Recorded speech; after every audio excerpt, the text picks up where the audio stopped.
Lições bíblicas. O apóstolo Paulo. Lições da vida e ministério do apóstolo dos gentios para a Igreja de Cristo. Lição 3. A conversão de Saulo de Tarso. Texto áureo. E, indo no caminho, aconteceu que, chegando perto de Damasco, subitamente o cercou um resplendor de luz do céu.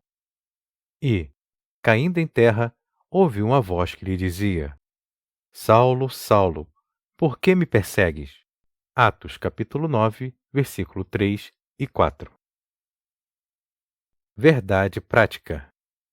A verdadeira conversão a Cristo leva em conta o arrependimento, a fé em Jesus e uma completa transformação no pensamento, vontade e ação do homem. Leitura bíblica em classe. Atos capítulo 9, versículos de 1 a 9. E Saulo, respirando ainda ameaças e mortes contra os discípulos do Senhor, dirigiu-se ao sumo sacerdote e pediu-lhe cartas para Damasco, para as sinagogas, a fim de que, se encontrasse alguns daquela seita, quer homens, quer mulheres, os conduzisse presos a Jerusalém. E, indo no caminho, aconteceu que, chegando perto de Damasco, subitamente o cercou um resplendor de luz do céu. E, caindo em terra, ouviu uma voz que lhe dizia: Saulo, Saulo, por que me persegues? E ele disse: Quem és, Senhor? E disse o Senhor: Eu sou Jesus, a quem tu persegues. Duro é para ti recalcitrar contra os aguilhões. E ele, tremendo e atônito, disse: Senhor, que queres que faça? E disse-lhe o Senhor: Levanta-te e entra na cidade, e lá te será dito o que te convém fazer. E os varões que iam com ele pararam espantados, ouvindo a voz, mas não vendo ninguém. E Saulo levantou-se da terra e, abrindo os olhos, não via ninguém. E guiando-o pela mão, o conduziram a Damasco. E esteve 3 dias sem ver, e não comeu, nem bebeu. Introdução. A conversão de Saulo de Tarso, indiscutivelmente, foi um dos mais importantes acontecimentos da história do cristianismo. Saulo tornou-se um dos mais célebres defensores da doutrina de Cristo. Nesta lição, veremos como ele passou por uma mudança radical na forma de pensar acerca do nosso Senhor.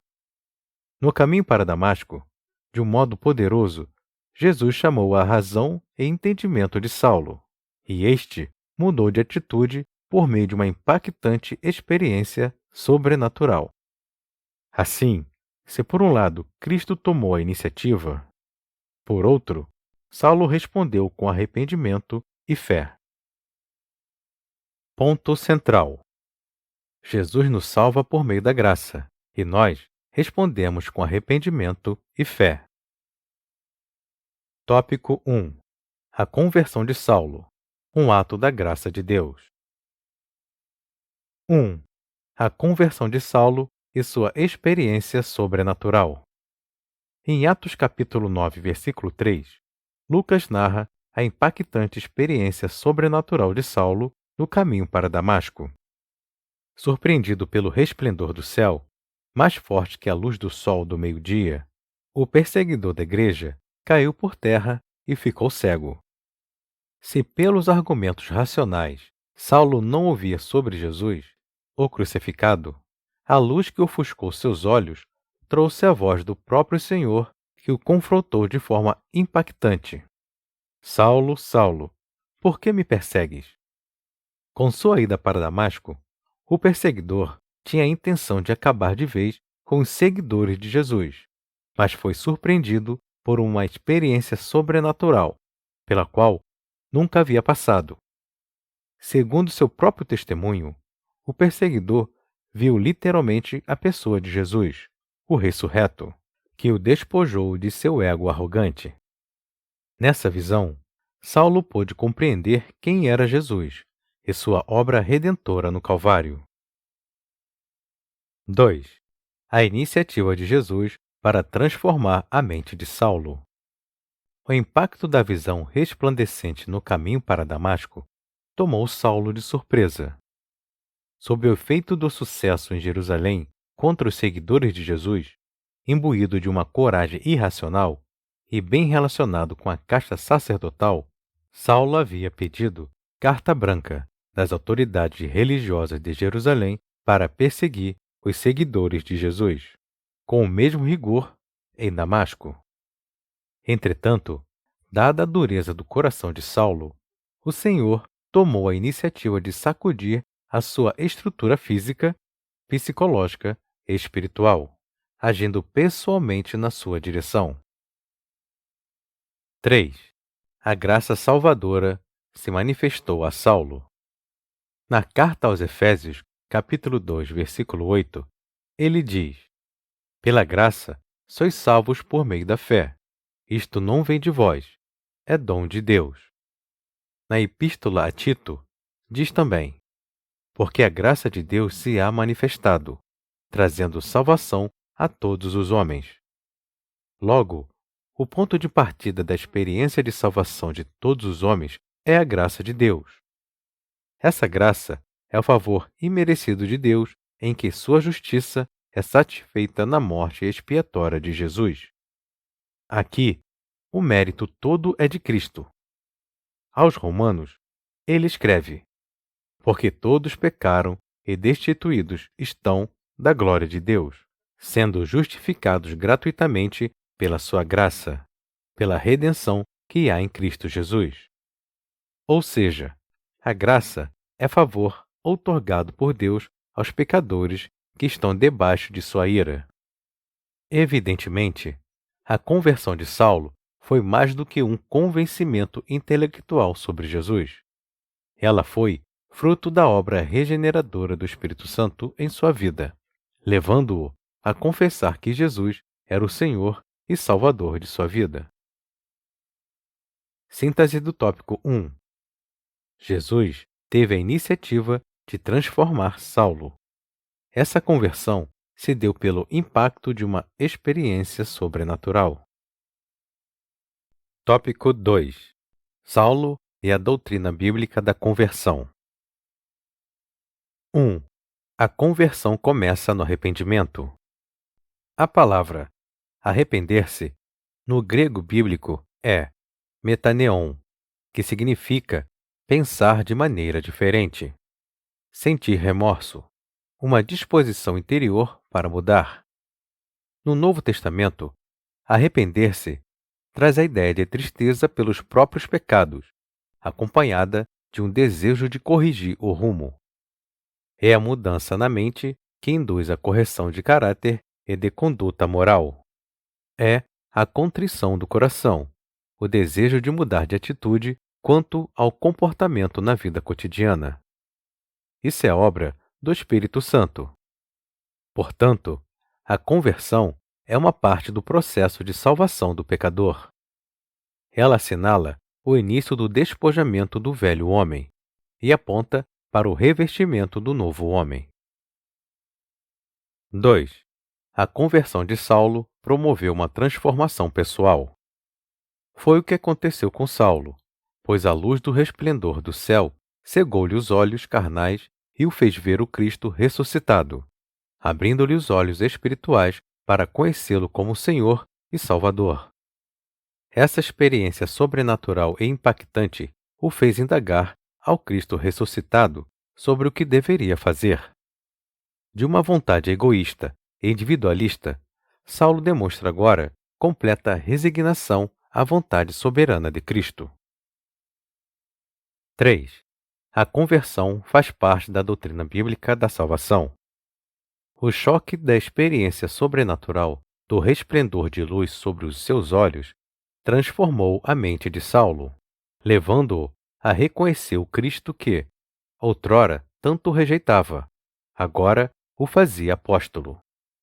Como vimos, a verdadeira conversão é a que nasce da tristeza para com o pecado e o reconhecimento de que o homem precisa dar meia volta para Deus. É uma mudança que tem raízes na obra regeneradora do Espírito Santo, efetuada na vida do pecador. Como obra de Deus, a conversão é uma manifestação externa da regeneração operada pelo Espírito no interior do homem, que implica mudança de pensamento, vontade e ação. Uma mudança que altera todo o curso da vida do pecador. É o ato divino pelo qual Deus faz com que o pecador volte para ele em arrependimento e fé. Portanto, uma verdadeira conversão revela uma poderosa transformação na vida do convertido. Síntese do tópico 2. A conversão do homem começa no arrependimento e perpassa a transformação pessoal. Tópico 3. As 3 faculdades interiores transformadas na conversão. 1. Faculdade intelectual. Nesse campo da alma, o homem muda o seu modo de pensar e reconhece sua condição de pecador. A Bíblia chama isso de conhecimento do pecado, conforme Romanos capítulo 3, versículo 20. Por isso, nenhuma carne será justificada diante dele, de Deus, pelas obras da lei, porque, pela lei, vem o conhecimento do pecado. 2. Faculdade das emoções. Nesse campo da alma, o pecador experimenta uma mudança de sentimentos na vida interior, onde se manifesta a tristeza pelo pecado contra um Deus santo e justo. Em 2 Coríntios capítulo 7, versículo 10, está escrito: porque a tristeza segundo Deus opera arrependimento para a salvação, da qual ninguém se arrepende, mas a tristeza do mundo opera a morte. No Antigo Testamento, o salmista Davi demonstra tristeza pelo seu pecado e roga por misericórdia. Tem misericórdia de mim, ó Deus, segundo a tua benignidade. Apaga as minhas transgressões, segundo a multidão das tuas misericórdias. 3. Faculdade da vontade. Se o homem está convencido em seu intelecto e sentimento a respeito do seu pecado, resta-lhe agora exercer a sua vontade. O pecador agora pode pensar, desejar e fazer o que deve ser feito para a glória de Deus. Como imagem de Deus, o homem foi dotado com a faculdade de escolher livremente. Entretanto, e infelizmente, o pecado fez a separação entre a vontade do homem e a de Deus. Por isso, o Espírito Santo atua para convencer o homem do pecado, da justiça e do juízo, para, então, unir sua vontade com a de Deus. Há uma teoria que afirma que o homem perdeu completamente o livre-arbítrio por ocasião do pecado. Refutamos essa ideia. Com o auxílio da graça divina e ajudado pelo Espírito Santo, o homem pode escolher, decidir e mudar de vida. Síntese do tópico 3. As 3 faculdades interiores transformadas na conversão são a intelectual, a das emoções e a da vontade. Conclusão. A conversão de Saulo foi provocada pelo impacto do resplendor de luz que ofuscou a sua visão e obrigou-o a reconhecer que não podia mais lutar contra Cristo. A conversão é, portanto, uma obra divina em que o homem responde com arrependimento e fé. Na conversão, a soberania de Deus caminha de mãos dadas com a responsabilidade humana. Por isso, o arrependimento e a fé conduzem o pecador a ser redimido pelo sangue de Cristo.